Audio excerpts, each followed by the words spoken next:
Olá, pessoal.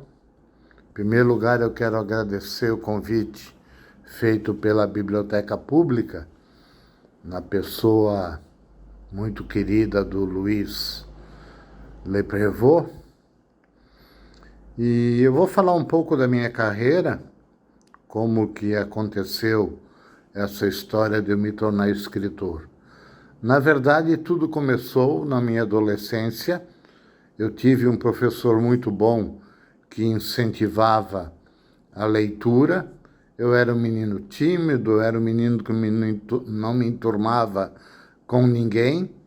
E quando ele enfatizou a importância do livro, eu me apeguei a isso como uma forma de encontrar um caminho para a vida.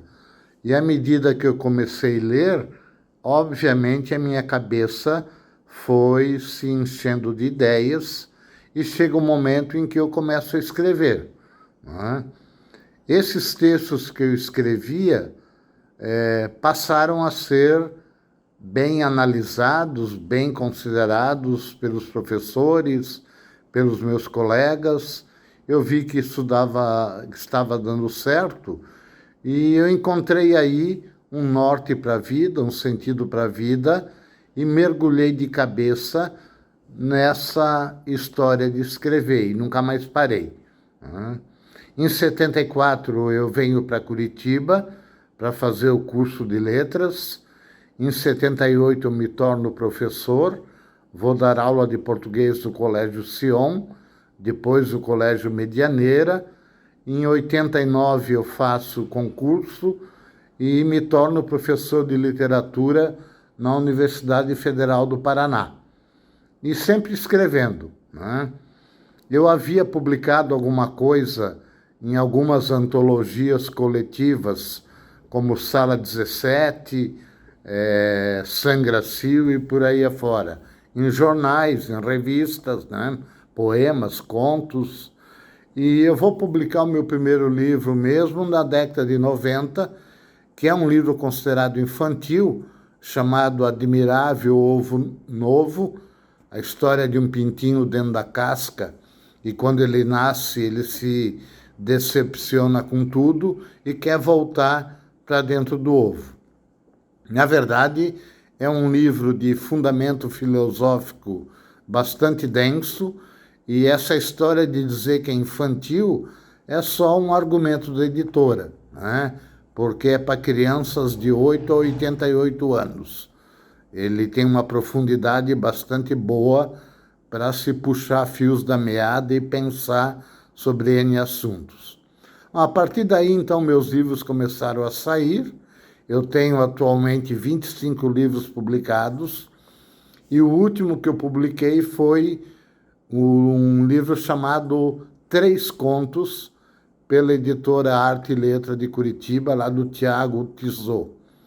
Três contos porque são três histórias. Os três personagens são indivíduos meio perdidos na vida. Eles têm em comum que acabaram de enterrar suas mães, né? Têm problemas de relacionamento com a família e vivem assim num subsolo existencial. Né? Então, o que une os três contos é a morte, é a perda de uma certa direção para a vida, e foi um livro muito bem editado pela Arte e Letra.